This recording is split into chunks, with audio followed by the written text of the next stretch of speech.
एक महत्त्वाची बातमी, दिवाळीच्या दिवसात महावितरणाकडून आता वीज दरवाढ करण्यात येण्याची शक्यता आहे। प्रति युनिट 35 ते 95 पैशांपर्यंत बिल त्यामुळे वाढणार आहे। शेतकऱ्यांना सुद्धा वीज दरात प्रति युनिट 40 पैसे एक्स्ट्राचे द्यावे लागणार आहेत। यावर वीज बिलांची होळी करून विरोध केला पाहिजे असं वडेट्टीवारांनी म्हटलंय।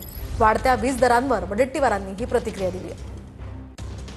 90 पैसे जर युनिटच्या मागे वाढले तर तो माणूस किती तो वीज घेऊ शकेल का आणि तो आपल्या घरामध्ये लाईट लावू शकेल का? पण मानसिकताच विचित्र आहे।